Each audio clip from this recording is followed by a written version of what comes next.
be. Let's take a look and take a peek into some of the key priority spending areas in the 2015-2016 budget. And the transport and infrastructure is high on the agenda with an allocation of 272.5 billion shillings.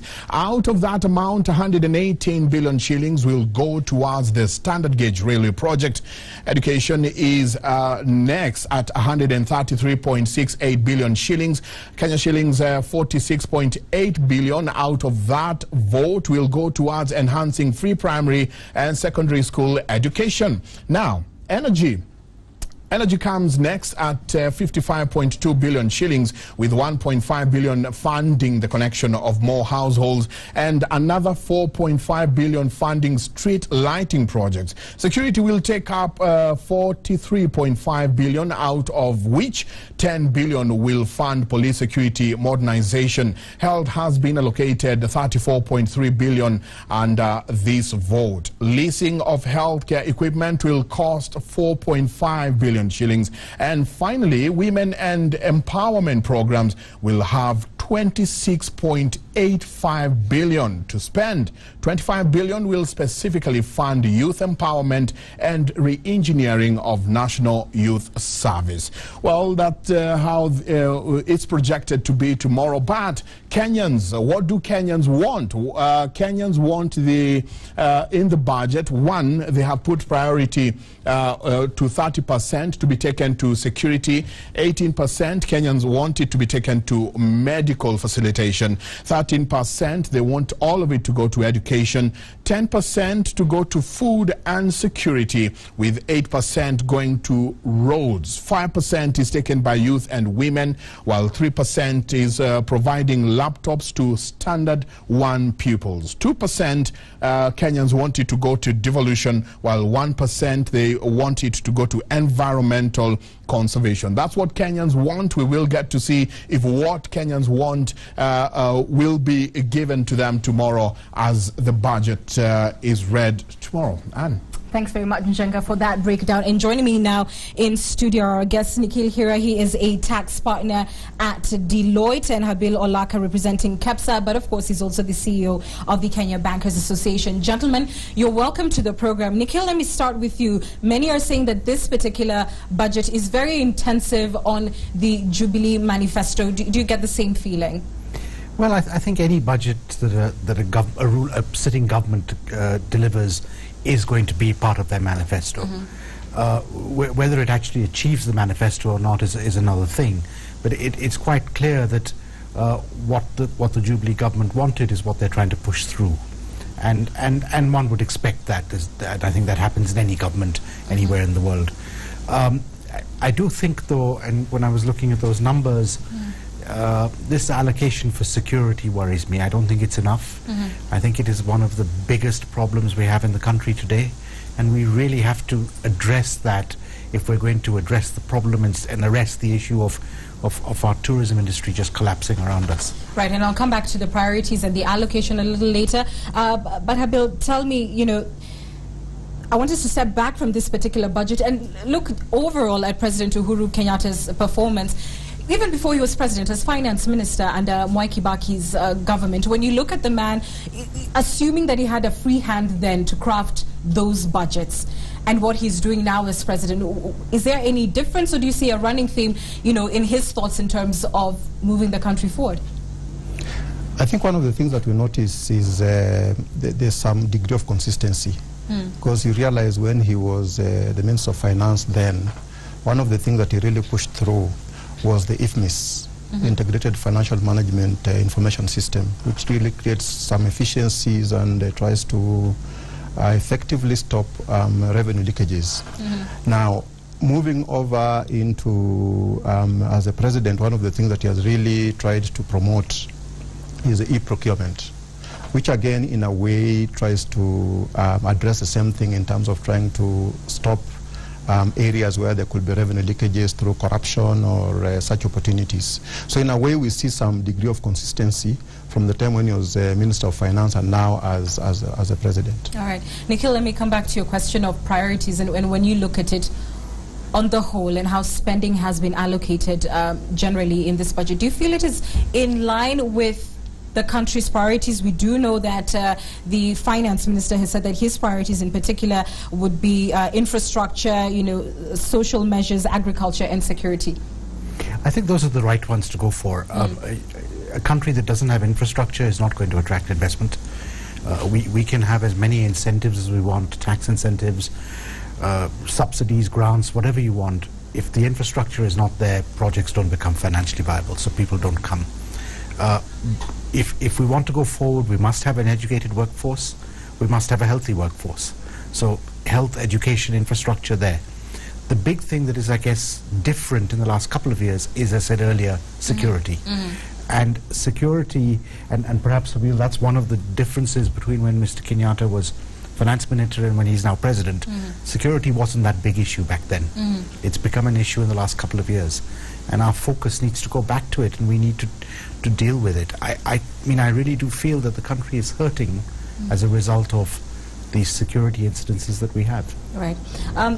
Let's talk about financing, and there is the expectation that from tax collections they would garner about 1.3 trillion this year. I think they missed that target by about 16 billion, if I'm right, in the previous financial year. Where is 2.1 trillion shillings going to come from in your projection? I think one of the things that I would like to sort of like pull our attention on is the fact that there has been some projections in terms of the expected economic growth. If you look at the IMF figures, you are talking about 6.9%. I think they have revised it down to downwards, right? 6.5 or something. Yeah. In the budget policy statement, they had indicated 7% as the base on which they were projecting the figures. Clearly, that 7% may be quite ambitious. Now, if we cannot hit that target, it means that the base on which we have projected the 1.3 or 1.4 trillion dollars that KRA is meant to raise may not quite be hit, which means that the deficit will definitely widen. So we've got a challenge in terms of a widening deficit, KRA not being able to meet its target, and therefore either scaling down our expenditure as projected or going to the domestic market or otherwise to raise the deficit. Yeah, we'll come back to the domestic market because I'd like to talk to you then as the chairman of the Bankers Association. But tell me your thoughts, and concerns in terms of the ballooning debt that the country has. As he's saying, do you feel this 2.1 trillion is a bit too much, unrealistic? I think over the last 4 years, and we've had unrealistic budgets. Okay. 1.4 trillion, 1.6, 1.8, 2, 2.2. It's just sort of, jumping every year. But I think there's an important point to note. We don't spend what we budget. Quite often you'll find that a lot comes back at the end of the year. Whether it's because the procurement was too tight or the projects didn't take off or whatever it is. So really where we're talking about a 700 billion deficit, it may not be that much because we may not spend all 2.2 trillion. But collecting the 1.4 trillion in an economy which is perhaps not as buoyant as it might be, that I think is going to be tough. And that is going to lead us straight into more borrowing, and the impact of that, of course, will be felt on the private sector. Right. Let me stay with you, Nikhil, because one of the other concerns is that this is going to affect the taxes that touch the common mwananchi, such as myself. And over the last 3 years, perhaps, there haven't been really, definitive, increases in tax necessarily that have touched on the common mwananchi, perhaps protective measures, for instance, steel in the previous budget. Do you foresee some new entrants in taxation, perhaps a widening of excise tax, which some already feel is a little too wide already? I think we almost certainly will see some. Unfortunately, I know you don't want to hear that, but I don't. But there will be. I think there will be another widening. In the last 3 years, we've seen widening of excise tax. Interesting enough, excise tax was always a sin tax. The smokers and drinkers amongst us used to suffer every year. Right. But now even services, bank charges, mobile transfers, etc. All that is coming because it's easy pickings. But what it's doing to me, and I've said this before, is that we're raising very small amounts of money and increasing the cost of doing business. And I don't think that was the intention of the Jubilee Manifesto either, because they categorically said that we're going to make it easier to do business in the country, and I don't believe that we've actually achieved that. But if you were in the finance minister's shoes, where would you automatically pick and pinch? Actually, what I would do is cut tax rates. Right. Because I think it's a brave move. There is empirical evidence around the world where countries have cut taxes and collections have increased threefold, because it becomes cheaper to comply than to pay the penalties or spend time in committee prison or whatever it is. So to me, I think reducing tax rates, a brave move, and perhaps not what we're going to see tomorrow, but I think it would have long-term benefit.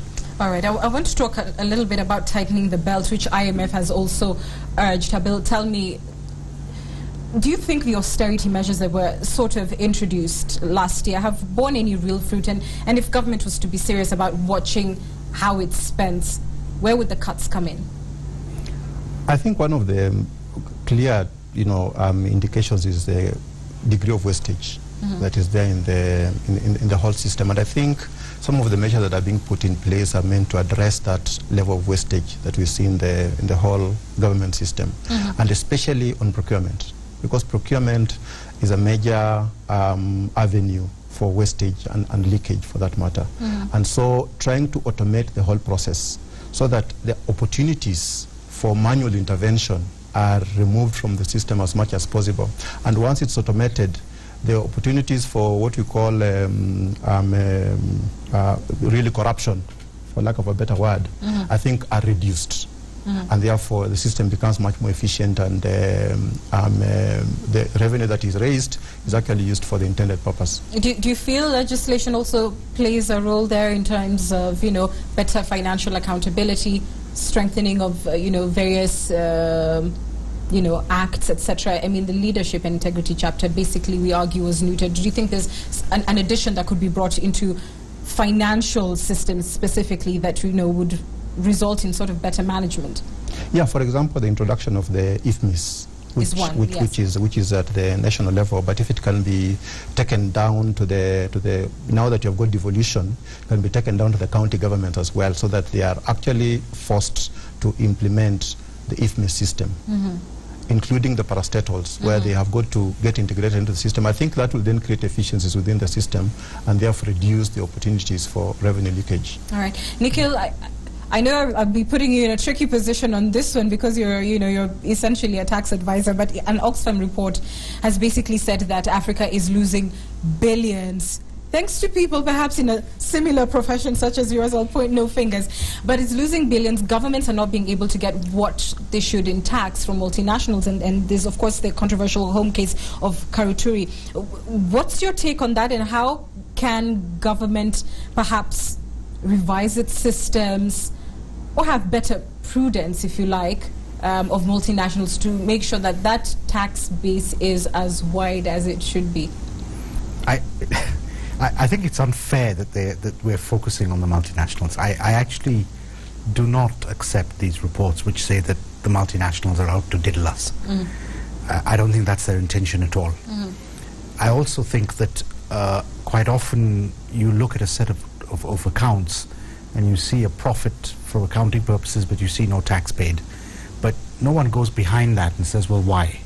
I mean, in this country, we give, if you put a manufacturing plant outside of Mombasa, Nairobi, Kisumu, you get 150% deduction of the cost of that investment. You're going to be in a tax loss. You're therefore not going to be paying tax. And what we tend to forget is that some of these multinationals, most of these multinationals, are bringing economic benefit to the region. They're employing people, they're paying VAT, they're paying excise duty, which wouldn't have been there had they not been there in the first place. Now, I'm not saying it's not happening. Yes, we do, there are people, I'm not bringing You're not one of them, this, no. We wouldn't invite you if you were.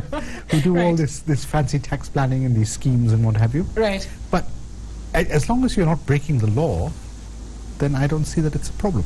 It may be a moral question. Yeah. But legally, you're not necessarily breaking the law. You're using the loopholes that are in the law. Now, if the government wants to seal those loopholes, that's one thing. That's one thing. They can do it. All right. I wish I need to host you on Opinion Court so that we can delve into the morality of that a little later. But let me wind up with you, Habil. And, when you say that this is an unrealistic budget and that we're not likely to get the monies where we expect, we're missing targets, etc., then of course it's a question of, you know, domestic borrowing, and then you land with local banks. There's the CBR rate, which hasn't necessarily done what we were hoping it would be. There were measures such as the sovereign bond that was supposed to reduce that domestic borrowing, and now everybody is holding on with bated breath. And are we going to see those interest rates, instead of going down, going up? Give Kenyans an honest answer. I think the thing is that there was the pronouncement by the Monetary Policy Committee yesterday that hiked the rate from 8.5 to 10%. And that, I think, has sort of like sent shivers down the consumers' spines. And I think it needs to be put in context. It was necessary for that decision to be taken. One is that we are getting threats from inflation, for example. We can talk of the fact that what central bank has done, what monetary policy has done, it's dampening the growth we were hoping to have. But on the other hand, I think growth needs to be on a stable base. With an inflationary environment, you cannot have growth that's sustainable. And so you need to tackle the inflation that is threatening for you to have a stable base on which to grow. So what central bank has done is to hike the rates so that it can be able to tackle the inflation factor. And once that inflation is put under control, then now we can have a base on which to grow. And you said it sent shivers down the public spine, that's for sure. Did it raise the brows up for banks, and is this an indication? Unfortunately not. Rates? In fact, if anything, actually, the bank for the next few months, they are going to feel the pinch, and this is how it's going to happen. The central bank rate was increased with immediate effect. There is something we call the Kenya Bank's reference rate, which is based on the CBR plus the Treasury bill rate, and that will be adjusted in July. Between now and July, banks are already feeling the impact on their deposits. So the deposits are beginning to rise up. So their cost is going up, but on the other hand, on the revenue side, they cannot increase their rates. Even if come July, and the rate is increased, the Kenya Bank reference rate is increased, they have got an obligation to ensure that the customer is alerted and given 30 days notice. So that increase can only take effect in August. So between now and August, the customer is not feeling it, but the bank is feeling it through the deposits. So their margins are shrinking. And I can assure you all Kenyans are like, let the banks feel it a little more.